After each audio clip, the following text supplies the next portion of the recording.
নাতিটিউড চ্যানেলে আবারও তোমাদের স্বাগত।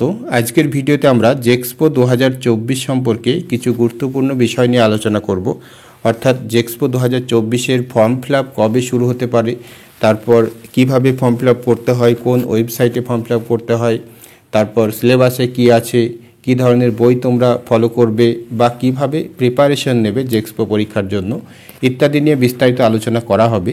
তো যারা জেক্সপো 2024 এক্সাম দেবে বলে ঠিক করেছো বা পলিটেকনিকে অ্যাডমিশন নেবে বলে ঠিক করেছো, তো অবশ্যই সম্পূর্ণ ভিডিওটা তোমরা দেখো। আশা করি তোমাদের খুবই কাজে লাগবে। তবে একটা কথা বলে দিই যে জেক্সপো 2024 সম্পর্কে এখনও পর্যন্ত কোনো অফিসিয়াল আপডেট বা কোনো অফিসিয়াল অ্যানাউন্সমেন্ট কিন্তু আসেনি। এই ভিডিওতে যা কিছু বলা হবে সবই প্রিভিয়াস যে সমস্ত জেক্সপো এক্সাম হয়েছে 2023 বা 2022-এ, সেই সমস্ত এক্সামের ভিত্তিতে এগুলো বলা হবে। তো যাই হোক, যারা জেক্সপো পরীক্ষা দেবে তাদের জন্য খুবই ইম্পর্টেন্ট একটা video.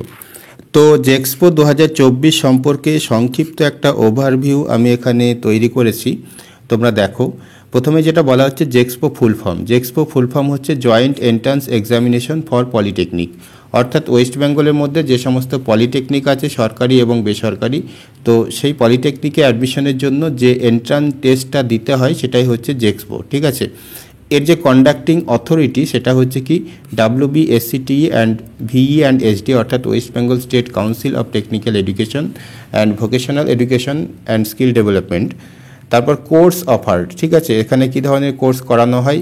Diploma in various engineering branch, অর্থাৎ ইঞ্জিনিয়ারিংয়ের যে বিভিন্ন রকম ব্রাঞ্চ আছে, সিভিল, ইলেকট্রিক্যাল, মেকানিক্যাল, তারপর কম্পিউটার সায়েন্স, তারপর অটোমোবাইল, তারপর এদিকে ইলেকট্রনিক্স। তো এরকম বিভিন্ন রকম ব্রাঞ্চ আছে, মোটামুটি 40টার উপরে ব্রাঞ্চ আছে ডিপ্লোমাতে। তো সেই ডিপ্লোমা এখানে করানো হয়। তারপর হচ্ছে কি মোড অফ অ্যাপ্লিকেশন। তো জেক্সপো পরীক্ষার জন্য যে অ্যাপ্লিকেশন সেটা শুধুমাত্র অনলাইনে হয়ে থাকে, ঠিক আছে।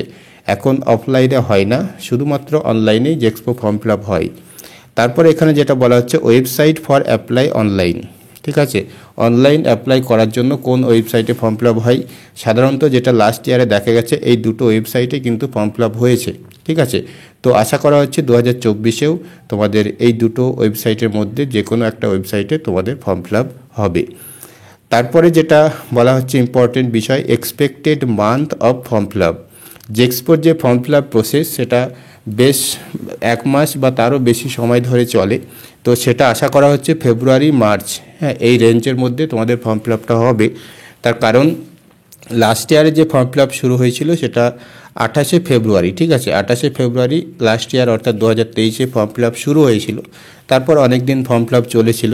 তো যাই হোক, এবছর আশা করা হচ্ছে আরও আগে আসতে পারে, অর্থাৎ ফেব্রুয়ারি ফার্স্ট উইক বা সেকেন্ড উইকের দিকে তোমাদের জেক্সপো ফর্ম ফিল আপটা আশা করছি শুরু হবে। তারপর এখানে যেটা বলা হচ্ছে documents required to form fill up, অর্থাৎ জেক্সপো ফর্ম ফিল আপ করার জন্য কী কী ডকুমেন্টস লাগবে সেটা হচ্ছে ফটো, পাসপোর্ট সাইজ ফটো, তারপর সিগনেচারের একটা ফটো লাগে, MP মার্কশিট অর্থাৎ মাধ্যমিকের মার্কশিট। তো এগুলো টু বি আপলোডেড, এই সমস্ত ডকুমেন্ট আপলোড করতে হয়। আরও অনেক পার্সোনাল ডিটেলস দরকার হয়, সেগুলো হচ্ছে যে মোবাইল নাম্বার, আধার নম্বর, ইমেল ID, তাছাড়া নিজের নাম, গার্জেন নাম ইত্যাদি বিভিন্ন পার্সোনাল ডিটেলস অবশ্যই দরকার হবে। তারপরে যেটা বলা হচ্ছে এলিজিবিলিটি কোয়ালিফিকেশান। জেক্সপো পরীক্ষার জন্য কি কোয়ালিফিকেশন দরকার সেটা হচ্ছে সেকেন্ডারি বা মাধ্যমিক। মাধ্যমিক পাস হলে জেক্সপো দিতে পারবে। তাছাড়াও এখানে বলা হচ্ছে appearing student also eligible. Appearing student মানে হচ্ছে যারা 2024-এ যারা মাধ্যমিক পরীক্ষা দেবে তারাও কিন্তু 2024-এ জেক্সপো দিতে পারবে। যদিও তাদের মার্কশিট তারা হাতে পাবে না, তবু তারা জেক্সপো দিতে পারবে। তাদের ক্ষেত্রে এই মাধ্যমিক মার্কশিট কিন্তু আপলোড করতে হয় না, ঠিক আছে। তারপরে যে ইম্পর্টেন্ট বিষয় সেটা হচ্ছে যে এজ ক্রাইটেরিয়া। জেক্সপো পরীক্ষা দেওয়ার জন্য মিনিমাম 15 বছর বয়স হতে হবে, ঠিক আছে। আর কোনো আপার এজ লিমিট নেই। 15 বছরের ঊর্ধ্বে যে কোনো বয়সের ব্যক্তি কিন্তু জেক্সপো পরীক্ষা দিতে পারবে, কোনো সমস্যা নেই। তারপর এখানে যেটা বলা হচ্ছে সিটিজেনশিপ মাস্ট বি ইন্ডিয়ান, অর্থাৎ জেক্সপো পরীক্ষা দেওয়ার জন্য বা ওয়েস্ট বেঙ্গলে পলিটেকনিক করার জন্য তাকে অবশ্যই ভারতীয় নাগরিক হতে হবে। তাকে ওয়েস্ট বেঙ্গলের বাসিন্দা হতে হবে এরকম কোনো দরকার নেই। অন্য কোনো স্টেট থেকে যদি আসে বা অন্য কোনো রাজ্য থেকে যদি আসে তবুও সে জেক্সপো দিতে পারবে বা ওয়েস্ট বেঙ্গলে পলিটেকনিক করতে পারবে। তো অনেকেই করেও, অনেকে বিহার থেকে, ইউপি থেকে, তারপর ত্রিপুরা থেকে অনেকে পশ্চিমবঙ্গে জেক্সপো দেয় এবং পলিটেকনিক করে থাকে।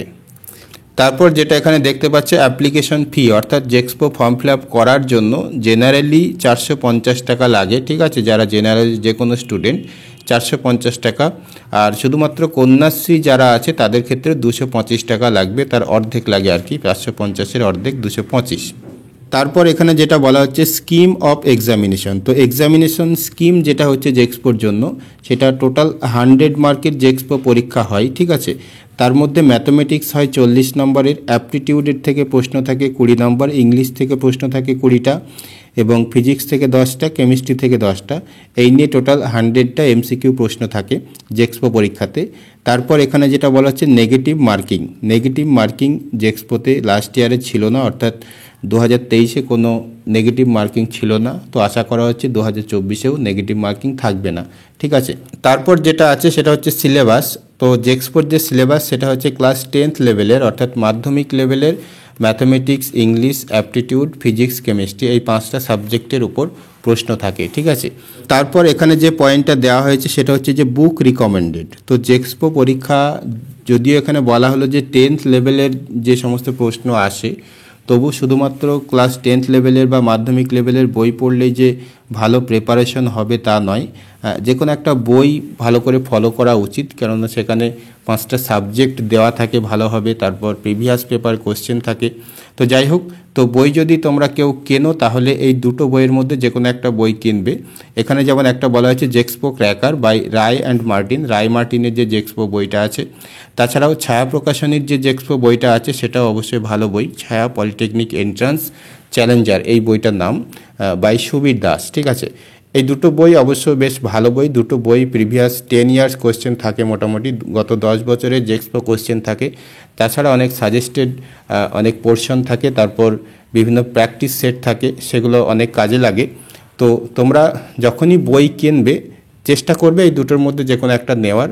তাছাড়া যদি না পাওয়া যায় তাহলে এর বাইরে যদি কোনো বই ভালো মনে হয় বা অন্য কেউ যদি রিকমেন্ড করে থাকে সেটাও নিতে পারো, কোনো সমস্যা নেই। তো তবে যে কোনো একটা বই নিলে জেক্সপোর প্রিপারেশনটা কিন্তু ভালো হবে, ঠিক আছে। তারপর এখানে একটা কথা বলা হচ্ছে যে প্রিপারেশন স্ট্র্যাটেজি, অর্থাৎ জেক্সপো পরীক্ষার জন্য কিভাবে প্রিপারেশন নেবে। তো সেক্ষেত্রে আমি যেটা বলি সেটা হচ্ছে যে ফলো প্রিভিয়াস 5 ইয়ার্স জেক্সপো কোশ্চেন, ঠিক আছে। গত 5 বছরের জেক্সপো প্রশ্নটা আগে ফলো করো, আগে ভালো করে দেখো। আর গত 5 বছর বলতে জেক্সপো 2023, তারপর 2022, 2020 এবং 21-এ তো পরীক্ষা হয়নি, তারপর 2019, 18, 17 এই সমস্ত জেক্সপো পরীক্ষার প্রশ্নগুলো তোমরা ভালো করে ফলো করো, তাহলে তোমরা দেখবে নিজেরাই বুঝতে পারবে যে জেক্সপোতে কী ধরনের প্রশ্ন তোমাদের আসতে পারে, ঠিক আছে। তো এই 5 ইয়ার্স কোশ্চেন তোমরা ফলো করে আগে দেখে নাও, তারপর তোমরা বিভিন্ন বই থেকে যে প্র্যাকটিস সেট থাকে সেগুলো প্র্যাকটিস করতে পারো। তো সেটা একটা ভালো একটা পদ্ধতি জেক্সপো প্রিপারেশন নেওয়ার জন্য। তাছাড়া কেউ যদি মনে করো যে বই না কিনে প্রিপারেশন নেব, তবুও বেশ ভালো প্রিপারেশন নেওয়া যাবে, কোনো সমস্যা নেই। সেক্ষেত্রে ইউটিউব থেকে বিভিন্ন ভিডিও তোমরা পাবে, আমাদের চ্যানেলেও কিন্তু অনেক ভিডিও আছে।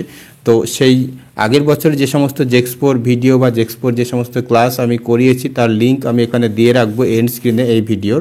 তো সেখান থেকে তোমরা সেই সমস্ত ভিডিওগুলো দেখতে শুরু করো। আর তাছাড়া 2024-এর জন্য আবার নতুন করে আবার ভিডিও আপলোড করা শুরু হবে, ঠিক আছে। এই জন্য চ্যানেলে যারা নতুন আছো এখনও সাবস্ক্রাইব করোনি, অবশ্যই চ্যানেলটাকে সাবস্ক্রাইব করে নোটিফিকেশনটাকে অন করে রাখবে।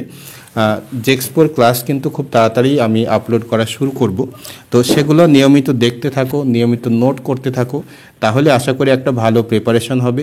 তাছাড়াও তোমাদের জেক্সপো পরীক্ষার আগে আমাদের চ্যানেলের পক্ষ থেকেও জেক্সপোর জন্য সাজেশন পাবলিশ করা হয়, তো সেগুলোকে যদি ফলো করো তবু অবশ্যই ভালো একটা প্রিপারেশন হবে, ঠিক আছে। তো অবশেষে একটা নোট এখানে দেওয়া হয়েছে যে the information is given in the basis of previous JEXPO examination, no official update announced about JEXPO 2024 by WBSCT and VE&SD, অর্থাৎ জেক্সপো 2024 সম্পর্কে এখনও পর্যন্ত কোনো অফিসিয়াল আপডেট কিন্তু নেই। যা কিছু এখানে বলা হলো সবই প্রিভিয়াস যে সমস্ত জেক্সপো এক্সাম হয়েছে তাদের বেসিসে বলা হয়েছে। তো যাই হোক, আশা করি তোমরা অনেক কিছু ক্লিয়ারলি বুঝতে পেরেছো।